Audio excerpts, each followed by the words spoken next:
Undoubtedly, the economy will undergo a wild transformation in the coming year. Whether it's due to a cyber attack or some other reason, the UNICEF World Food Program has implemented the WorldCoin model for all of their humanitarian food. This approach involves scanning an individual's eyeball to generate a digital ID, which then notifies them whether they eat or not. Going to the rations location and having your eyeball scanned is a must if you want your food rations. However, if the system makes a mistake and determines that you are not eligible, you will not receive any food, and this has occurred to a considerable extent in India's digital ID system, Aadhaar, and they haven't addressed it or taken any action. They've even given the excuse that people's data will be safer and more secure. Everything in the world can be hacked into it. He was publicly going to post his Aadhaar number and show how secure it was, but it was stolen in about 10 minutes and people mocked him mercilessly. He was a prominent Indian CEO. Fear and panic are going to be used as a means to fabricate consent for all of these things, which is, funny but true. They're intentionally causing the fundamental problems, and they'll inevitably instigate a national security catastrophe to heighten the dread and panic. The location of the border in that state was deliberate. And this isn't limited to the United States. It's more general, like digital ID is more universal. Whether caused by other variables or by historically high amounts of debt, the impending economic catastrophe is certain. As she continues to explore the complex relationship between economics, technology, and control in the modern world, investigative journalist Whitney Webb delivers a stern message in her most recent interview. Whitney forewarns of possible economic chaos in 2024, a year full of unknowns which might be triggered by a premeditated cyber attack or some other catastrophe. Interview: worldwide efforts to promote digital IDs and programmable money under the pretense of security and convenience are really a prelude to a larger plot to undermine individual liberties and install total authority. Stay tuned till the very end of the movie as Whitney delves into the possibility that Bitcoin and other cryptocurrencies could provide a remedy to the imminent problems. And discussing the geopolitical matters, the schism here between the BRICS and the West, in particular the United States, the United Kingdom, Israel, and Europe, the European Union. Digital Idaho is something that everyone can get behind. Well, on one level there is this geopolitical conflict, but on a higher level there is some form of programmable, surveillable currency is something they can all get behind. Perhaps synthetic DPDs in the US and CBDCs in China and the BRICS nations. No, it's a CBDC problem. Digital IDs that are biometrically based have universal support. Regarding Agenda 2030 and the SDGs, everyone is in agreement. Well, tell me what makes that intriguing. So, returning to our previous discussion of fluent finance, what exactly is the UAE putting in place financially? After Farmington's shutdown, what exactly is fluent finance doing in the UAE? They serve as a bridge between the deposit tokens and CBDCs, both the synthetic CBDCs in the West and the direct issue CBDCs on BRICS soil. They are preparing it in that way. That is exactly what R3 is doing for fluent finance in the UAE at the moment.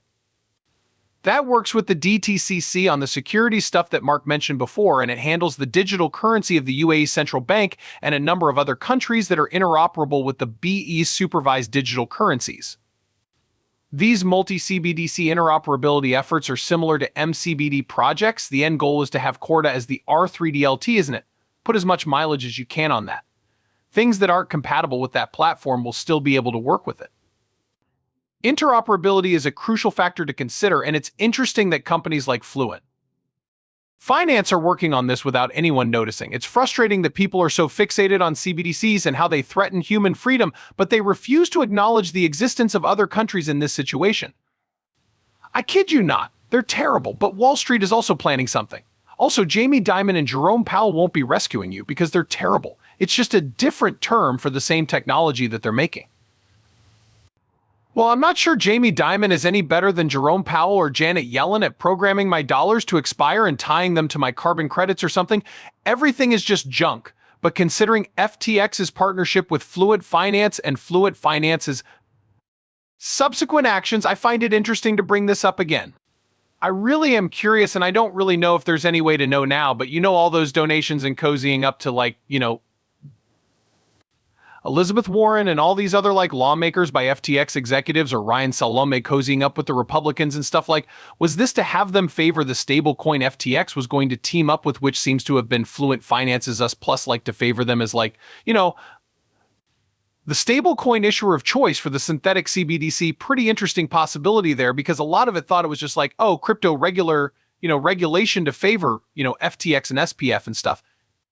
Ignoring these types of players, though, was a mistake on everyone's part, because there are a lot of larger plays going on here. The man behind Fluent Finance, Bradley Allgood, had a background in military intelligence and had worked for NATO. He joined forces with Oliver Gale, a failed reggae artist who claimed to be the creator of CBDCs, and another man who had worked with him on the first CBDC project in Barbados to create special economic zones out of a building on an Indian reservation in South Carolina. The goal was to displace Delaware as a location where companies could register for tax advantages, so the brains of CBDC joined forces with some sort of NATO operative to launch the SPF stablecoin. That was the situation just prior to FTX's demise. Sure, SPF may no longer be involved, but this isn't going away anytime soon, unlike Fluent Finance. Very well. We can't do it with Moonstone, Chalapan, Deltec, or FTX, but we can with R3, which has been partnered with Fluent Finance from the start. This is because R3 was originally a consortium of some of the world's largest banks, and those banks are still our backers. There's a lot of overlap between the origins of Fluent Finance and the founding of R3, particularly with Citibank, HSBC, and Barclays, which is not good news for anyone familiar with their negative histories. After that, Bradley is taken care of. It would be fantastic if CBDCs placed Wall Street in charge, says this fluent financial man who writes for publications like Cointelegraph and op-eds. The point is, they're trying to get your attention, but nobody's listening. They reason that since the Federal Reserve is stating that it would not implement a digital currency, it must indicate that freedom triumphs in the United States of America. No, in the United States, the oligarch class becomes rich off of Wall Street's theft of everyone's money, while the rest of us live in abject poverty. They intend to do it. Just recently, Tether's made some gestures, in my opinion. My apologies. The most recent overtures are tied to onboarding, in my opinion. The U.S. government's secret services, such as the FBI and Secret Service, have frozen all of these accounts. They are attempting to win favor with this, so they can avoid being completely destroyed by regulations and function as a de facto synthetic CBDC. I'm sure USDC is aiming to do the same.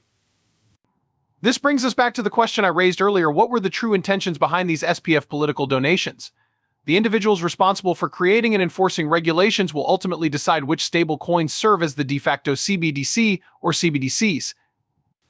And I believe that's something to keep an eye out for in this case. What do you think? Which one will it be? Just like Mark mentioned in his conversation with the Paxos guy, SPF and Chalapan shared Mark's view that Tether and USDC wouldn't be able to pass regulatory muster. This is because, as you know, FFTX and Deltec have been closely affiliated with Tether for quite some time. That being the case, why are they switching stable coins that peg to the dollar? When compared to Tether, US Plus places a far heavier emphasis on things like regulation, CBDC compatibility, trust reserves, and the like. This Tether is reliable. It's a reliable Tether, isn't it? Working with the same sketchy characters makes me doubt its reliability, doesn't it? So I guess the point was to convince authorities that this Citigroup backed us Plus. Stablecoin was compatible with CBDCs and compliant, but they still want the public to believe otherwise. R3 in the UAE will act as a link between BRICS and Western countries, and it can be utilized for international trade and cross-border financing. Well, I'm sure those discussions have taken place behind closed doors. One thing we didn't touch on briefly is why digital dollars will be issued in this way rather than a direct issue of CBDC. The Fed is already behind schedule, and it would take them years to implement that plan, while they require this stuff much sooner. It seems that this is the main concentration of actual CIA veterans as CIA spies.